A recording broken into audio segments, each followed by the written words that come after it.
ጤና ይስጥልን የተወደዳችሁ ተከታታዮቻችን ምጣኔ ሀብታዊ እድገት ለማህበራዊ ዋስትናችን በማለት ተግቶ ከሚሰራው ገበያ ሚዲያ የጥቅምት 16 ቀን 2018 ዓ.ም የዕለቱን የምዕራፍ አንድ የዜና ዘገባችንን ይዘንላችሁ ቀርበናል። የዜና ዘገባችንን ስፖንሰር ያደረገልን አጋራችን ደግሞ የሮሃ ፎሬክስ ቢሮ ነው። በዜና ዘገባችን ላይ የሮሃ ፎሬክስ ቢሮን የዕለቱን የውጭ ምንዛሬ ተመን የምናደርሳችሁ ይሆናል። በዜናዎቻችን ላይ ደግሞ የተመረጡ ምጣኔ ሀብታዊ ማህበራዊና ሌሎች ወቅታዊ እንዲሁም አዳዲስ ጉዳዮችን አካተናል። እንድትከታተሉን እንጋብዛችኋለን። በቅድሚያም አርዕስቶችን የአውሮፕላን ነዳጅ በሀገር ውስጥ በሚመረት ምርት ሊተካ መሆኑ ተሰማም። ለመሆኑ ይህ የአውሮፕላን ነዳጅ በየትኛው የሀገር ውስጥ የነዳጅ ምርት ይተካል? በዝርዝር የምናደርሳችሁ መረጃችን ነው። ከፍተኛ ቅሬታና ክርክር ሲነሳበት የነበረው የቅድመ ግብር ክፍያ መነሳቱ ተገለጸ። ይህንን ጨምሮ በርካታ ጉዳዮችን ያካተተ ደብዳቤም ወጥቷል። የምናጋራችሁ ይሆናል። ለዓመታት ስራ ላይ ያለው ረቂቅ አዋጅ እስካሁን ባለመሻሻሉ ምክንያት ከፍተኛ ጥያቄ አስከተለ። በሕዝብ ተወካዮች ምክር ቤት አባላት ዘንድ ጥያቄ ባስከተለው በዚህ አዋጅም በርካታ መሻሻልና መሻር እንዲሁም መደንገግ አለባቸው የተባሉ ጉዳዮች ተነስተዋል። ሙሉ መረጃውን እናደርሳችኋለን።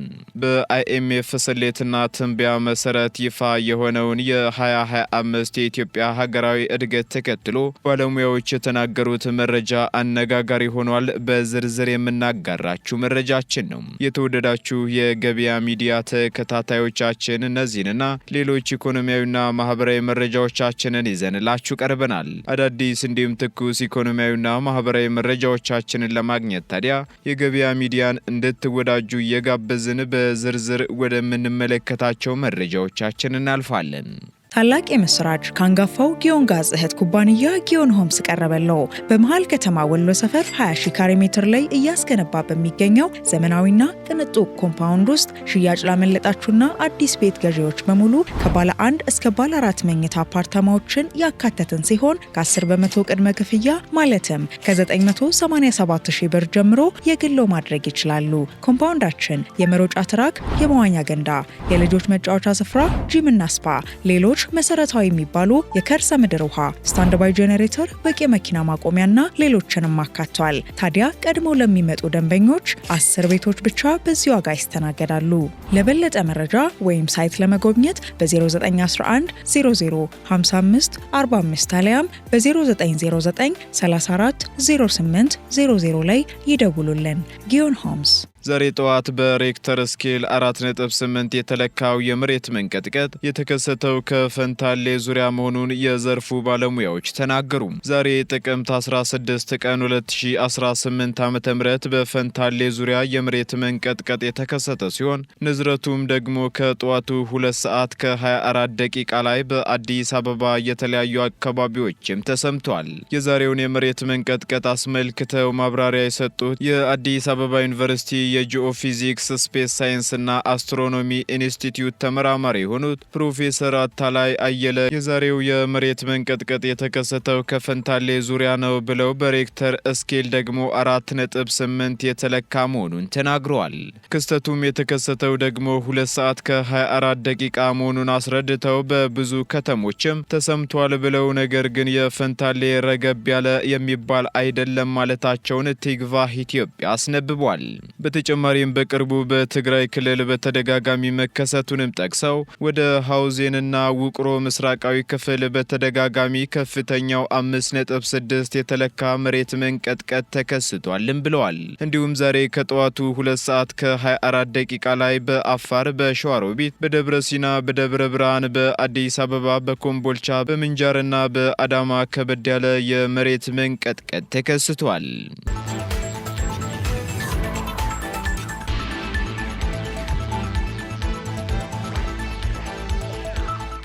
ዩኒቨርሲቲው በይፋ የስም ለውጥ ማድረጉን አስታወቀም። ተጠሪነቱ ለትምህርት ሚኒስቴር የሆነው የኢትዮጵያ ሲቪል ሰርቪስ ዩኒቨርሲቲ የትኩረት አቅጣጫውን በሚጠቁም መልኩ ከ2018 ዓ.ም ጀምሮ የኢትዮጵያ ፐብሊክ ሰርቪስ ዩኒቨርሲቲ በሚል ስያሜ የሚጠራ መሆኑን አስታውቋል። የስያሜ ለውጡ ደግሞ ተቋሙ በፐብሊክ ሰርቪስ ትምህርት ምርምርና አመራር የልህቀት ማዕከል ለመሆን የያዘውን ቁርጠኝነት የሚያሳይ መሆኑ ተጠቁሟል። አስታውቀዋል። በዚህም የዩኒቨርሲቲው ይፋዊ ድረገጽና የማህበራዊ ትስስር ገጾችም በአዲሱ ስያሜ የሚቀየሩ ሲሆን የተቋሙ ሰራተኞች እንዲሁም የቀድሞና የአሁን ተማሪዎች አዲሱን ስያሜ እንዲጠቀሙም ተጠይቋል። የኢትዮጵያ ፐብሊክ ሰርቪስ ዩኒቨርሲቲ በ2018 ዓ.ም በትምህርት ሚኒስቴር የተመደቡ ተማሪዎችን ለመጀመሪያ ጊዜና ከፐብሊክ ሴክተር ተቋማት የተመለመሉ ተማሪዎችን በቅድመ ምረቃ ፕሮግራሞች መቀበሉ ይታወቃል።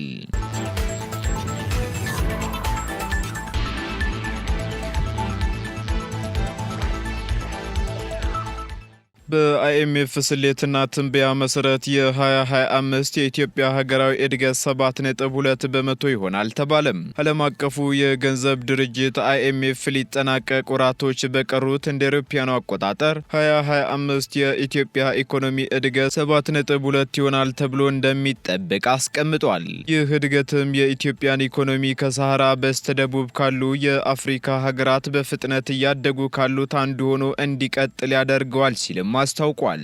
በተጨማሪም በአመቱ ከሰሃራ በስተደቡብ ያሉ የአፍሪካ ሀገራት አማካኝ የኢኮኖሚ እድገት 4.1 እንደሚሆን ደግሞ የአይኤምኤፍ ትንበያ ያመለክታል። የኢትዮጵያ ኢኮኖሚ እድገቱን ያስመዘግባል ተብሎ የሚጠበቀው በተለያዩ ፈተናዎች ውስጥ ሆኖ ነው የተባለ ሲሆን አንዱ መረጃም ሀገሪቱ ያለባት ብድር ሲሆን ሌላው ደግሞ የውጭ እርዳታ መቀነስና የሸቀጦች ዋጋ አለመረጋጋትን ደግሞ በተጨማሪ ምክንያት ጠቅሷል። በሌላ በኩል እንደ ቡናና ወርቅ ያሉ ምርቶች ዋጋ መጨመር በውጭ እርዳታ መቀነስ ምክንያት ካጋጠመው ተጽዕኖ የተወሰነውን ለመቀነስ እንዳስቻለም አክሏል። በመሆኑም በድርጊቱ ትንበያ ዙሪያ አስተያየታቸውን የሰጡት የምጣኔ ሀብት ባለሙያው አቶ ክቡር ገና የኢኮኖሚ እድገት የሚሰላበት መንገድ አንዳንዴ ነባራዊውን ሁኔታ እንደማያሳይ ተናግረዋል ሲል ሸገር ሬዲዮ ዘግቧል። ለአብነትም ገበያ ላይ የሚሸጥ ቁሳቁስ በመጠን ሳይጨምር ዋጋው ከፍ በማለቱ ብቻ ምርት እንደጨመረ ተደርጎ ሊወሰድ ይችላል ብለዋል። በዚህም ደግሞ ጥልቅ የሀገራዊ ምርትን መሰረት በማድረግ የኢኮኖሚ እድገትን ማስመሰረቱ ስህተት አይደለም የሚሉት የምጣኔ ሀብት ባለሙያው ችግሩ የህዝቡን አጠቃላይ የኑሮ ሁኔታ ማሳየት አለመቻሉ እንደሆነ ተናግረው ስለሆነም የዜጎችን የኑሮ ሁኔታ ለማወቅ ግን የተሻለው ስሌት የነፍስ ወከፍ መሆኑን አስረድተዋል።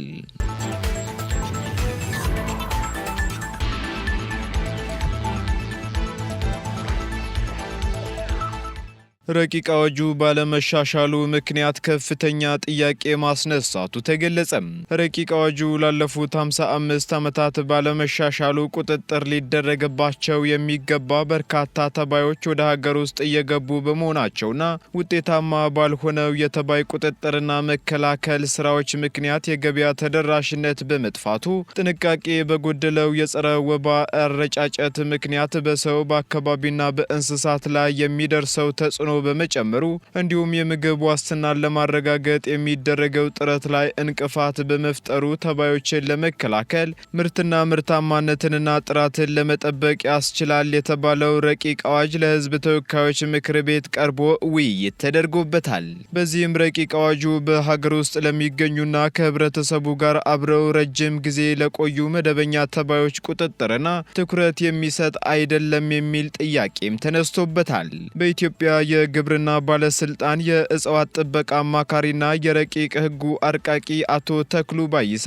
ረቂቅ አዋጁ እንደ የበረሃ አንበጣ፣ የግሪሳ ወፍና ተምች ድንበር አቋርጠው እየመጡ ምርትና ምርታማነት እንዲቀንስ ከሚያደርጉ ተባዮች ተጠቃሾቹ መሆናቸውን ጠቁመው ሌሎች በሀገር ውስጥ የሌሉ ሊመጡና ከፍተኛ ጉዳት ሊያደርሱ የሚችሉ ተባዮችን መከላከልና መቆጣጠር የአዋጁ መነሻ መሆኑን አስረድተዋል። ለህዝብ ተወካዮች ምክር ቤት የቀረበው የእጽዋት ጥበቃና ኳራንቲን ረቂቅ አዋጅ በሀገር ውስጥ ለሚገኙና ከህብረተሰቡ ጋር አብረው ለረጅም ጊዜ ለቆዩ የመደበኛ ተባዮች ቁጥጥር ትኩረት አይሰጥም የሚል ጥያቄ ቀርቦበታል።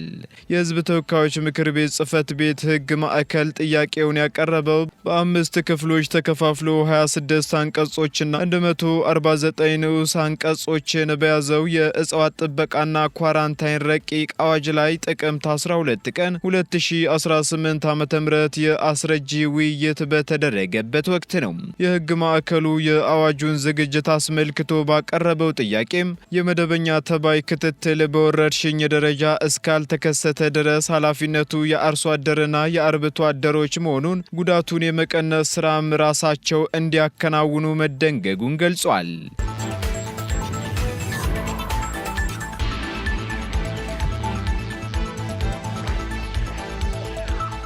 ለምርት መቀነስም ሆነ ለጥራት መጓደል ደግሞ ዋነኛ ምክንያቶች ለረጅም ጊዜ የሚታወቁትና ከህብረተሰቡ ጋር አብረው የቆዩ ተባዮች ቢሆኑም መደበኛ ተባዮች ግን ተቋሙን አያሳስቡትም መባሉ እርስ በርሱ የሚጣረስ አይሆንም ወይ የሚል ጥያቄም ተነስቷል።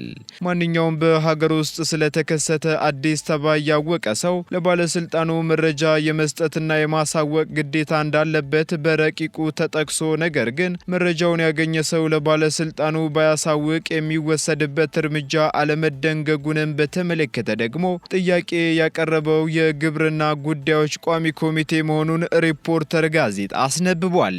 በረቂቅ አዋጁ ላይ ለተነሱት ጥያቄዎች ምላሽ የተሰጠ ሲሆን ባለስልጣኑ ተባዮች ከውጭ ሀገር ወደ ሀገር ውስጥ እንዳይገቡ ከገቡም ደግሞ ዓለም አቀፍ የእጽዋት ጥበቃ ስምምነትን መሰረት በማድረግ የቁጥጥር ስራ እንደሚሰራና በሀገር ውስጥ ያሉ እንዲሁም መደበኛ ተባዮችን ግን በቀጥታ የሚመለከተው የግብርና ሚኒስቴር መሆኑን በስሩም ደግሞ የእጽዋት ጥበቃ ዳይሬክቶሬት መኖሩ ተገልጿል። በተጨማሪም የኢትዮጵያ ግብርና ባለስልጣን ምክትል ዋና ዳይሬክተር ወንዳለ ሀብታሙ በበኩላቸው ሰዎች የሚያስከትለውን ጉዳት ሳያውቁ ዘርና የጌጣጌጥ አበቦችን ከውጭ ይዘው እንደሚመጡ ገልጸው ከኢትዮጵያ አየር መንገድና ከትራንስፖርትና ሎጂስቲክ ሚኒስቴር ጋር በመሆን ችግሩ የሚቀረፍበት አሰራር ተዘርግቶ እየተሰራበት ነው ብለዋል። ነገር ግን ሰዎች ሳያውቁ በኢትዮ ፖስት በኩል ዘር ሲልኩ መቆየታቸው የችግሩ ምንጭ ሆኖ መገኘቱን ዘግይቶም ቢሆን የተገኘውን ቀዳዳ በአሰራር ስርዓቱ እንዲሸፈን እየተደረገ ስለመሆኑ አስረድተዋል።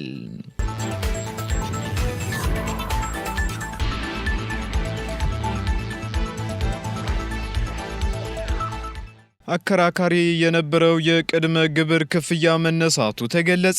የገቢዎች ሚኒስቴር የስንዴ ምርት አቀነባባሪ አምራቾች ለሚያደርጉት የስንዴ ግዢ የሚፈጸም ክፍያ ላይ የነበረው የ2% ቅድመ ግብር ክፍያ ስርዓት ተፈጻሚ እንዳይሆን መወሰኑን አስታውቋል። ሚኒስቴሩ ጥቅምት 4 ቀን 2018 ዓ.ም ባሰራጨው ሰርኩለር የስንዴ ምርት አቀነባባሪ አምራቾች ለስንዴ ግዢ የሚፈጸም ክፍያ ላይ የነበራቸው ተደጋጋሚ ቅሬታ ላይ የገንዘብ ሚኒስቴር ውሳኔ መስጠቱን ገልጿል። በመሆኑም ይህ ውሳኔ የተላለፈው የስንዴ አቀነባባሪ አምራቾች በግዢ ወቅት ለሚከፍሉት ቅድመ ክፍያ በታክስ ባለስልጣኑ ሻጮቹ ደረሰኝ መስጠት ስለማይገደዱ ግብይቱን ውድቅ በማድረግ ከፍተኛ ግብር እየተጠየቀ ነው በሚል ለብሔራዊ ኢንዱስትሪ ካውንስል ባቀረቡት ጥያቄ መሰረት መሆኑ ተጠቁሟል። ችግሩን ለመፍታትም የተቋቋመው የጥናት ኮሚቴ ያቀረበው የውሳኔ ሀሳብ ተቀባይነት በማግኘቱ የገንዘብ ሚኒስቴር ከወር በፊት በጻፈው ደብዳቤ ውሳኔ አስተላልፏል። ይህን ተከትሎም ለስንዴ ግዢ የሚፈጸም ክፍያ የቅድመ ግብር ክፍያ ስርዓት ተፈጻሚ እንዳይሆን የተወሰነ ሲሆን ውሳኔውም ደግሞ በታክስ ውሳኔ ቅሬታ አጣሪ ጽሕፈት ቤት በሂደት ላይ ባሉና በቀጣይ ኦዲት ስራዎች ተፈጻሚ እንዲደረግም ታዟል። የገቢዎች ሚኒስቴር ከሰሞኑ በላከው ሰርኩላር ላይ እንዳመለከተው ከሆነ የገንዘብ ሚኒስቴር ውሳኔ መሰረት በግዢ ማረጋገጫ የተፈጸመ ግብይት በሌሎች መረጃዎች እየተረጋገጠ ወጪውን የሚይዝበት ስርዓት በታክስ ባለስልጣኑ በኩል እንዲዘረጋም አሳስቧል።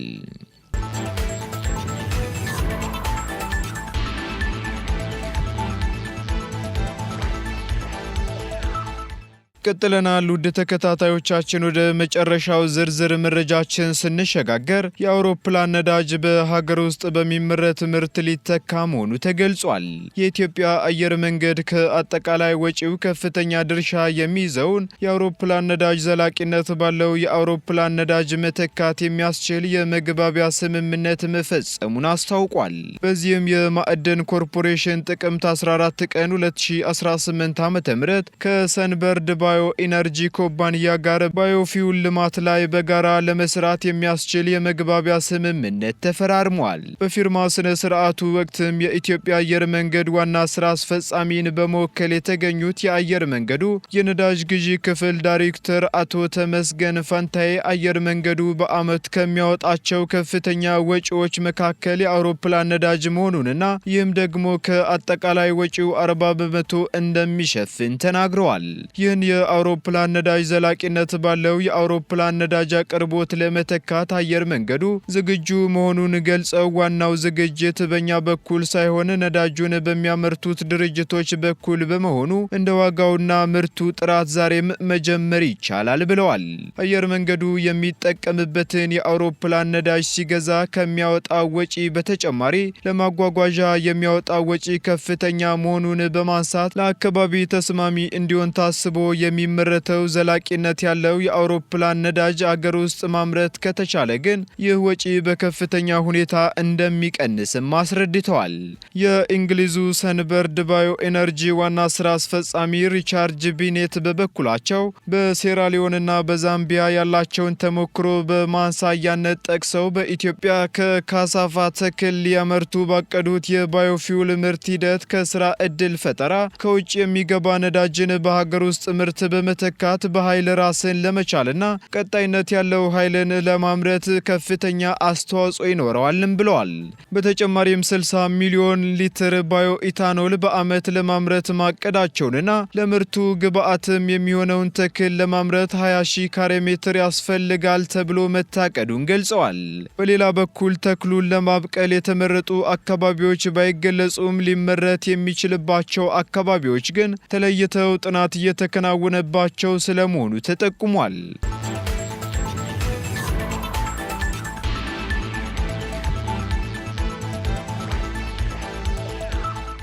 ቀጥለናል። ውድ ተከታታዮቻችን፣ በመጨረሻም የሮሃ ፎሬክስ ቢሮን የዕለቱን የውጭ ምንዛሬ ተመን መረጃ እናጋራችኋለን። በዚህም አንድ የአሜሪካ ዶላር 167 ብር ከ52 ሳንቲም እየተገዛ 170 ብር ከ87 ሳንቲም እየተሸጠ ይገኛል። ፓውንድ ስተርሊንግ 214 ብር ከ40 ሳንቲም መግዣው ሲሆን መሸጫው ደግሞ 218 ብር ከ69 ሳንቲም ሆኗል። ዩሮ እንዲሁ 191 ብር ከ7 ሳንቲም መግዣው ሲሆን መሸጫው ደግሞ 194 ብር ከ89 ሳንቲም ሆኗል። ስዊስ ፍራንክ 198 ብር ከ14 ሳንቲም እየተገዛ 202 ብር ከ10 ሳንቲም እየተሸጠ ይገኛል። የተባበሩት አረብ ኤምሬት ድራም ደግሞ 45 ብር ከ70 ሳንቲም እየተገዛ 46 ብር ከ61 ሳንቲም እየተሸጠ ይገኛል። የሳውዲ ሪያል 43 ብር ከ62 ሳንቲም እየተገዛ 44 ብር ከ49 ሳንቲም እየተሸጠ ይገኛል። የቻይናው ዩዋን 22 ብር ከ35 ሳንቲም እየተገዛ 22 ብር ከ80 ሳንቲም እየተሸጠ መሆኑን የሮሃ ፎሬክስ ቢሮ የዕለቱ የውጭ ምንዛሬ ተመን መረጃ ያመላክታል።